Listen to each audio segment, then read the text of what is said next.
welcome back. We'll first cover the old Columbarium, which is just there where cremated remains are, and then I'll show you that nice piece of stained glass in the newer Columbarium, which is just there. So let's walk to the old Columbarium now, shall we?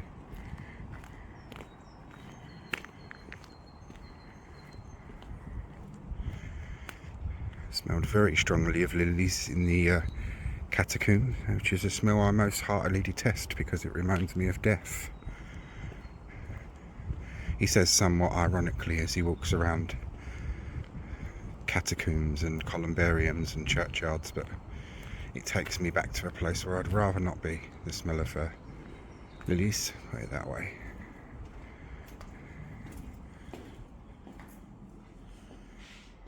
Now these ones are all in more recent years, so I will only cover a certain number of people here. I don't like to cover anyone that's too recent. One, you don't want to go upsetting their families, and two, I don't have their permission. In loving memory of William Arthur Miles, born March the 17th, 1900, and died December the 28th, 1952. Our greatest loss.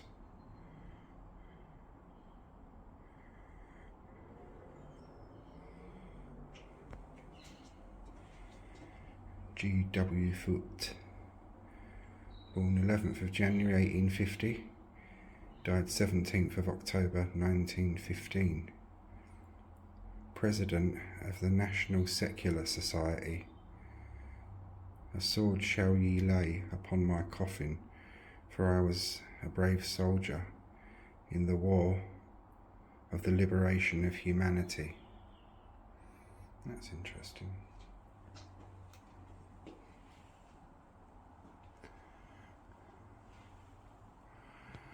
Elizabeth Sarah Slater, sacred to the memory of Elizabeth Sarah Slater, who passed away on the 13th of May 1930, aged 54 years. Caroline Gray, aged 83 years, died 19th of April 1921, beloved wife of Thomas Gray, who died January the 1st, 1941, aged 92 years.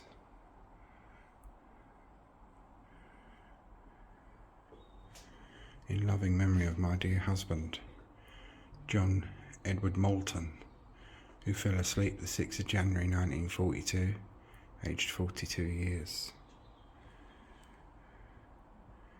In loving memory of Ada Frances McRobbie Grant, who died the 13th of May 1930, aged 67. In memory of James Bentley, died August the 19th, 1928, in his 52nd year, till the day breaks.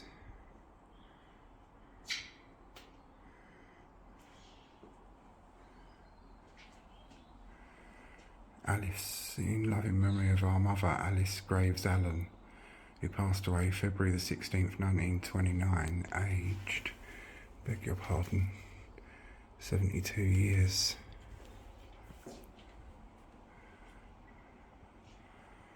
In ever-loving memory of Herbert Arthur Sanders, died 24th of December 1952, aged 63 years. And this one's behind a gate, kind of affair. Henry Herbert Hurrell, 67 years of age, who died on the 7th of July 1931. Sacred to the memory of Charles Thornton Leask, died 10th of October 1926, aged 46, saved by grace. Sacred to the memory of Maud S. J. Robertson.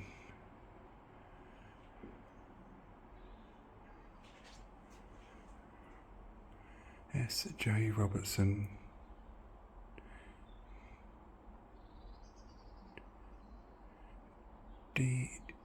Dearil, D-E-A-R-I-L. entered into rest September 1950, aged 45 years.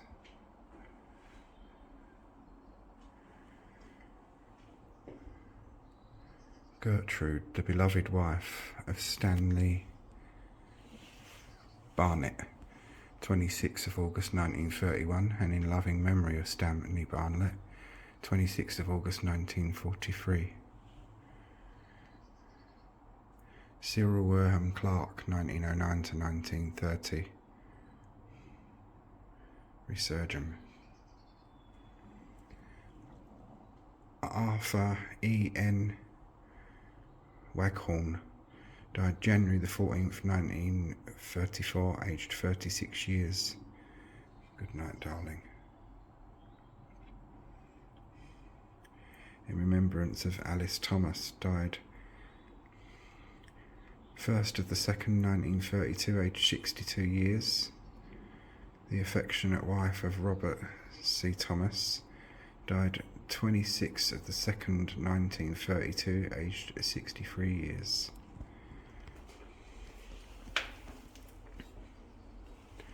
Another one behind the gate, in loving memory of James William Bothwell, who passed away 30th of April 1942. Then you've got Beatrice Mildred Bothwell, died 24th of the 6th, 1961, aged 76 years. In loving memory of John Charles Milson, who passed away the 1st of March 1934 in his 61st year. And you've got these ones down here. George Edward Lambkin, aged 22, died 29th of the 5th, 1932. Thomas Edward Lambkin, father of the above, died 11th of November 1951, aged 70 years. Rose Violet Lambkin, wife of Thomas, died 19th of February 1952, aged 73 years. And you've got, in memory of John Hoy, passed away December the 31st, 1907, aged 52 years, interred in Australia. Then you've got Catherine Gibson Hoy, passed away January the 4th, 1933, aged 81. In loving memory of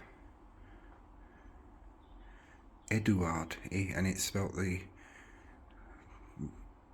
not being rude, the foreign way, E-D-U-A-R-D, E-M-F Leroux, L-E-R-O-U-X, Leroux, L-E-R-O-U-X, who died December the 9th, 1934, aged 43 years. And you've got, in loving memory of Albert Charles Dolden, who died on the 5th of March 1931, aged 46 years. George Montague Bishop, aged 24 years, died 7th of March 1932. Blanche Edith Emily Denny, aged 70 years, died 16th of May 1952. Irene Ethel Matilda Bishop, aged 54 years, died 20th of March 1960. You've got, in loving memory of Walter Brewer Swain, who fell asleep July the 9th, 1934. Also of Lena Maud, dearly loved wife of the above, 22nd of January 1938.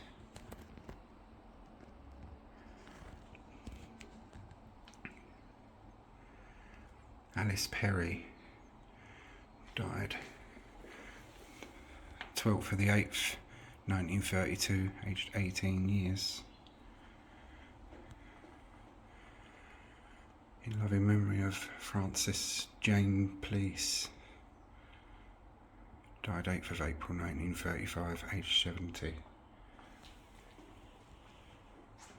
And the ones to my left are quite modern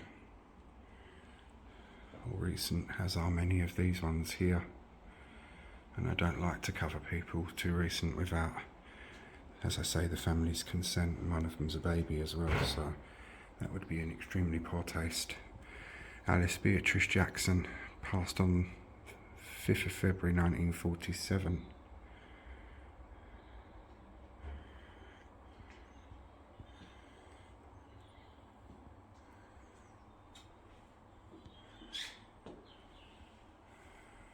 In loving memory of Duncan Walter, died 31st of July 1957, aged 76 years, and his beloved wife, Rose Florence Walter, November the 16th, 1960, aged 79 years.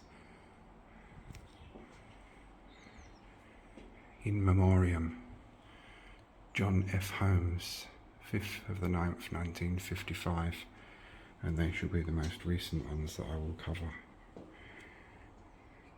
But, I'll have a look online and see if we can find a picture of G.W. Foote, who was the president of the National Secular Society. So that'll be an interesting one if we can find anything. If I can find anything, that will feature at the end of the video.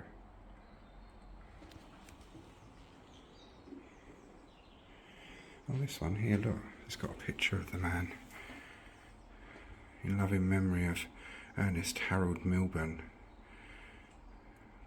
Belgian Crooks de Guerre, died 4th of the 7th, 1955, aged 58.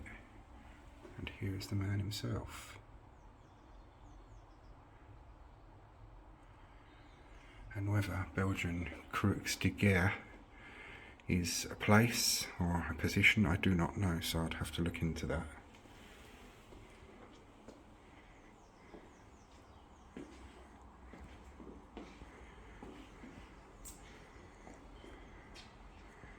As I say, these ones are more recent, but like with the modern Columbarium, there's a nice piece of stained glass in this one.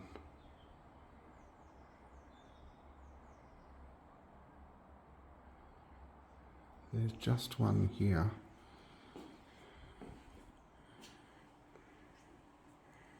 A couple actually, at the bottom, that I can cover. In ever loving memory of James Isaac Farrant, 1853 to 1932, I beg your pardon, and his wife Harriet Taylor, 1859 to 1945. Then you've got beloved pastor of George Street, Nottingham, Manvers Street, Bath, Burlington, Ipswich, George Lane Woodford, honorary member of the Baptist Missionary Society.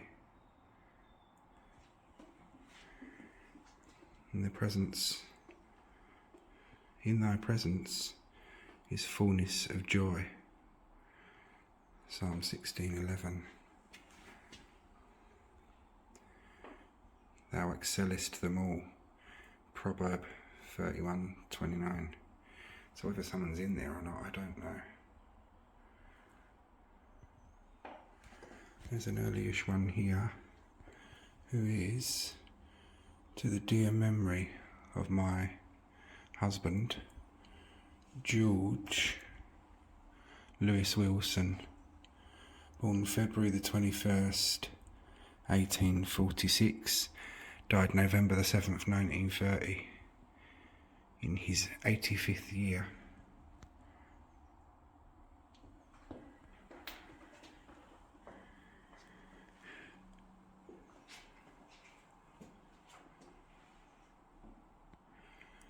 Then you've got sacred to the memory of, just move this ladder away a minute, Ronald Alfred William Cook, 8th of the 12th, 1910 to the 22nd of the 7th, 1929. God dear, so just a young man.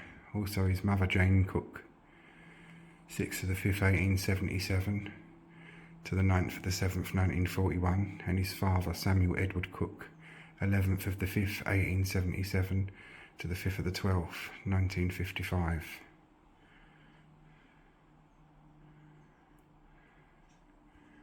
There's some earlier ones higher up, so we'll cover those. In loving memory of Catherine Maud Mary Baumann, who died on the 4th of July 1929, aged 64 years.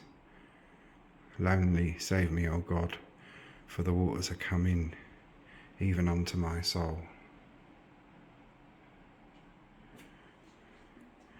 In loving memory of Sarah Margaret Blythe, born 13th of March 1879, died the 8th of June 1932. Sacred to the memory of Fred Woolard, died June the 23rd, 1930, aged 74 years. Also his beloved wife Mary Ann, who passed May the 14th, 1933, aged 81 years. In memory of Mary Snow Brown McRae, died 2nd of October 1935. And then you've got Alice Caroline Haywood Caggy, September the 14th, 1943, and Robert Henry Haywood, December the 28th, 1952.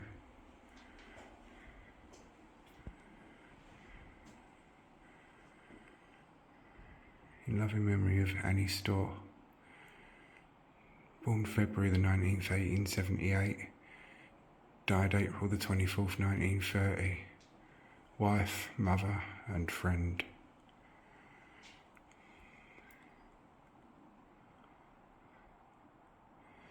Oh, this man will definitely cover. In fond memory of Arthur Bernard Bryan, Master of Arts, LLB, aged 51 years, killed by enemy action, April the 17th, 1941.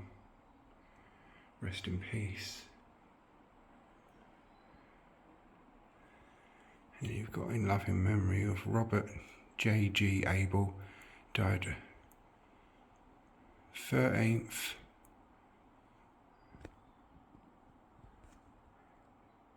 of the 4th, 1938, aged 64 years. I zoomed in there because my eyesight is absolutely appalling.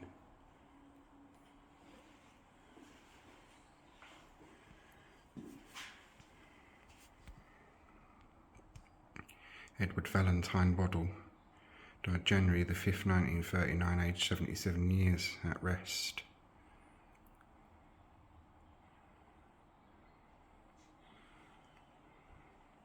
Florence Beale, Florence Beale, beloved wife and mother and friend, died May the 4th, 1935, aged 36 years. And as I say, the rest are much more recent, 1960s, 80s, 70s. We have one in an urn here, who I will check out.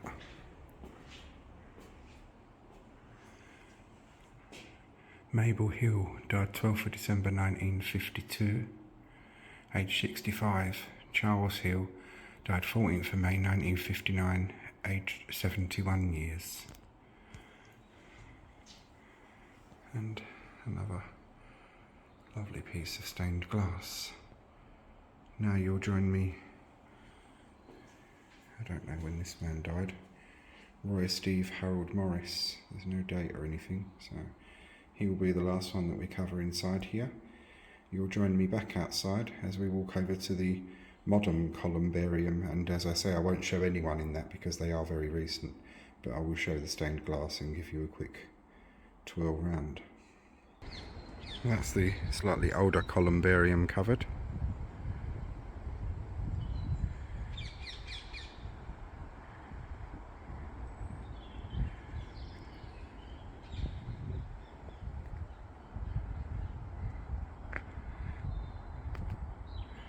This cemetery is vast and contains near on 1 million souls.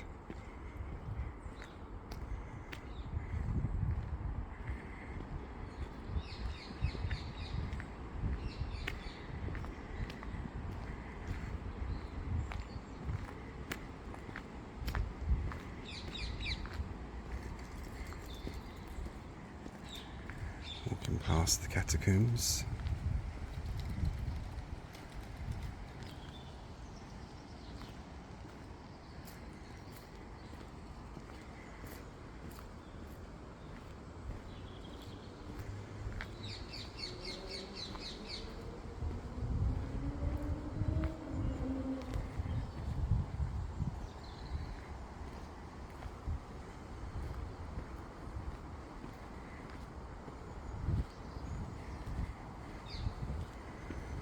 This is the much more modern Columbarium, which contains cremated remains.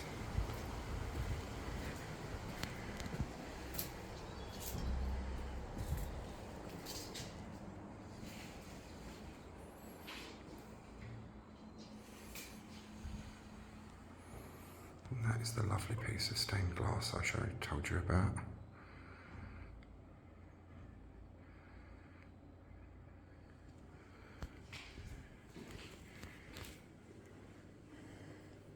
I won't show anyone, but I will just show you the area. There are very recent ones in here. Oh look, someone's got their bottles of drink up there, bless them. They can have a drink in the afterlife.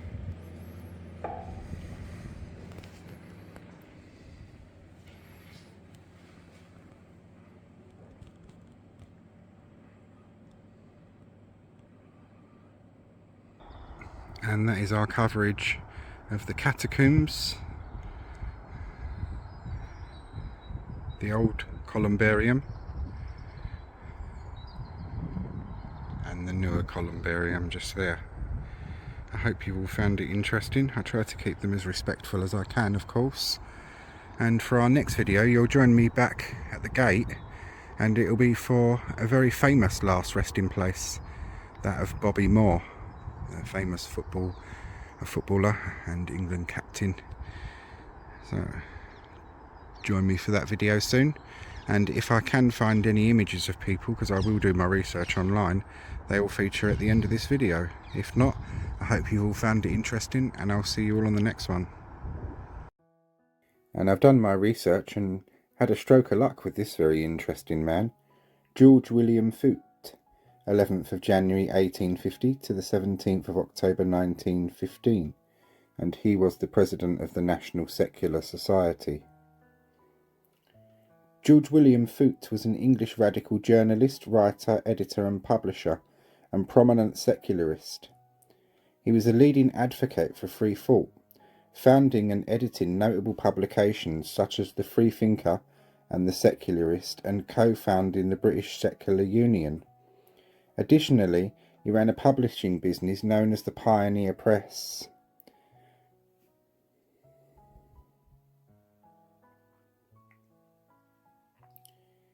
Foote was convicted of blasphemy in 1883 for his satirical attacks on Christianity published in the Freethinker, and was sentenced to a year in prison.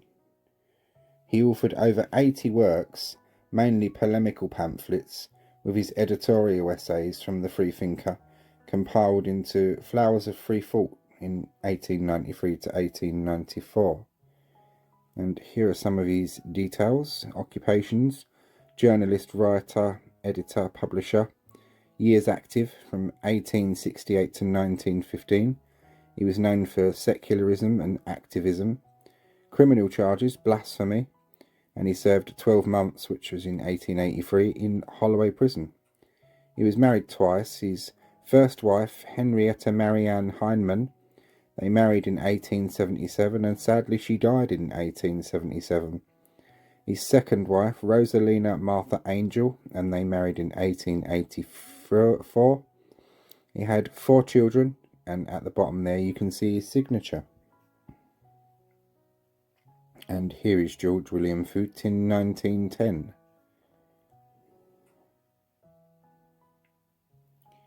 In his later years, Foot suffered from bronchitis, leading the family to move from London to Westcliff-on-Sea in 1903.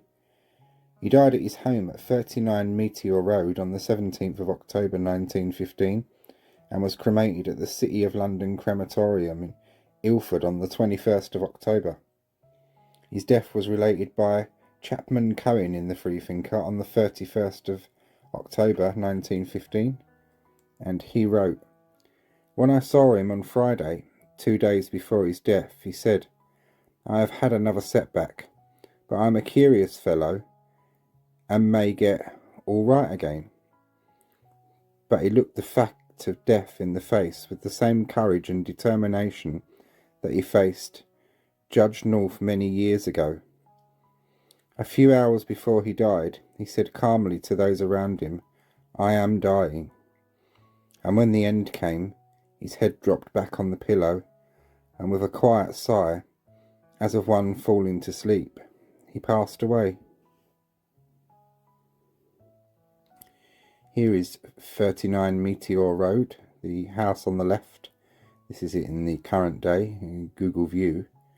And that's the home in which he lived and which he died. George would have been cremated at the City of London Cemetery in what's known as the traditional crematorium that you see here. This will feature the building itself heavily in some of our videos because it's a trajectory point which I start some of the videos at to give you a reference point if you want to come and visit some of the people that we will be visiting in other tours.